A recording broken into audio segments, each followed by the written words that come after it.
Kathy Rumler will step down as chief legal officer of Goldman Sachs in June. Now, Rumler came under scrutiny over emails that suggest a close relationship with Epstein. In a statement before her resignation, a Goldman Sachs spokesperson said Rumler, quote, regrets ever knowing him. Meanwhile, survivors and accusers of Jeffrey Epstein continued to wait for answers and an apology after they traveled to Capitol Hill this week for Attorney General Pam Bondi's House hearing. And joining us now is one of them, Danielle Bensky. She was among that group of survivors. They're in the hearing room with Bondi. She says she was an aspiring 17-year-old ballerina when she first met Jeffrey Epstein and he sexually abused her. Danielle, so nice to have you here. Thank you for having me. I know it's been a tough week for you, and I want to play that moment again that I think was just so gripping for all who were watching this testimony when, you know, Congresswoman Jayapal asked you and the others who were in the room who were survivors to stand and asked, you know, Attorney General a few questions, including whether she was ready to apologize. And take a listen. Will you turn to them now and apologize for what your Department of Justice has put them through with the absolutely unacceptable release of the Epstein files and their information? I am reclaiming my time, and when I reclaim my time, it is Mr. Chairman, the gentleman is reclaiming I'm not time. going to get in the gutter for her theatrics. What did that feel like?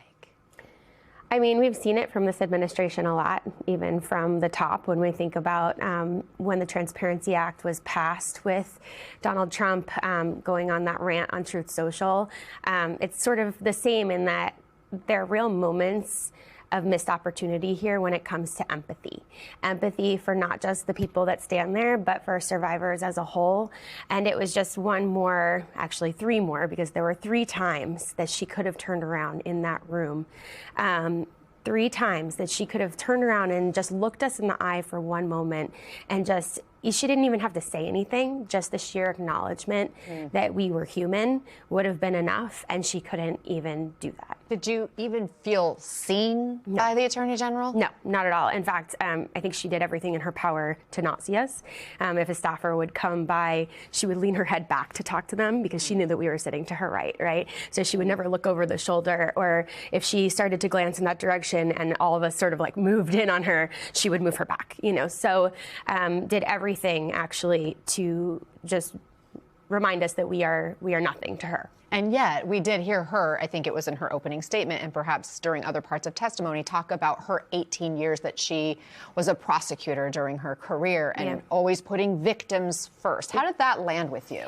I mean, if she put victims first, she would at least acknowledge our presence there. But, and I just, you know, this idea of like, I think she feels, and maybe not, but there's an admission of guilt if she has to talk about the Epstein world, and guilt on the part of like the DOJ releasing all of our information, all of our names, and you know, she's evading responsibility and evading any sort of sense of accountability with that repeatedly, and so I think that she like wouldn't want to say that you know, take responsibility for it at all. And so I think that's part of why she just doesn't want to acknowledge us as a whole, and it just feels awful. It sits horribly with survivors. There was a point where it seemed like she was saying, we welcome you to come and talk to us, and maybe this whole Epstein thing is not something that's in the past at this point. There could be possible pending investigations. It was unclear, but I mean, you've tried to reach out to the DOJ, right? And they haven't reached back? No, never. So that's been something that we've been talking about for quite a while now, that the DOJ has not reached out. They've never apologized. They've never asked us for any sort of guidance or help. But something that I do want to talk about is she did say that there would be investigations and that there are investigations, which is the first that many of us have heard about that. So that is something we want to see more of. And we would really love to know who is being investigated, why. I feel like survivors are always the last to know everything. We usually see it come out on social media before, you know, and even if it's pertaining to our own stories. So that's been really a challenge. But we definitely want to see more investigation, so we hope that that is real and true. I also want to say that she said, come on in, come to the FBI, come talk to us. But like, if you see in Massey's 5 minutes, he threw up there a picture of the 302 completely blacked out. That is us going to the FBI. We all have talked to the FBI. Yes, we have talked to the FBI. So many people have talked to the FBI. And they're, from my understanding, I believe it's from the FBI that the documents were redacted. So even when they go into these, there are 4 computers that congressional leaders can go and look at. And on these 4 computers where they have to schedule these tiny blocks of time, they basically are saying that there are things that are still redacted, even though they're saying that these are the unredacted versions.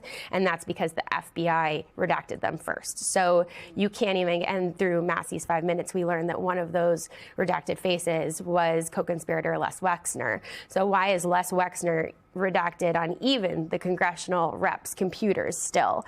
Now, apparently in those documents, he was referred to as an alleged co-conspirator as they were investigating him. Of course, nobody else beyond Epstein and Ghislaine Maxwell have faced charges, let alone been convicted.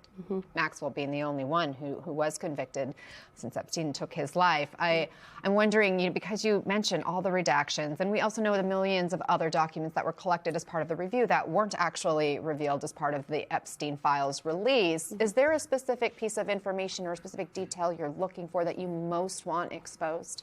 I think we're all looking for different things, but I think, as survivors, it all ties into the greater whole. When we were siloed and we were alone, you're a piece of the story, but I think that when you start to piece it in and be part of the puzzle, then you start to see the full map. So I think that each survivor is looking for their own piece, and then we put it together, and then we can see the whole. And I think that's why the community is so important, and why, survivor sisterhood as a whole, feeling that moment of unity is really, really important and powerful. It does seem like you have a sisterhood, which I'm happy to see. I know you're not letting up on getting the truth out there. The Canadian Prime Minister, Chrystia Freeland, she is now Economic Development Advisor to Ukraine's President Volodymyr Zelensky. Thank you so much for being with us. This conference marks the first gathering of world leaders since the president here, President Trump, upended alliances and publicly criticized world leaders at Davos. I'm wondering, as we just heard from Inez about this new era, what is the tone of this conference toward the United States this time?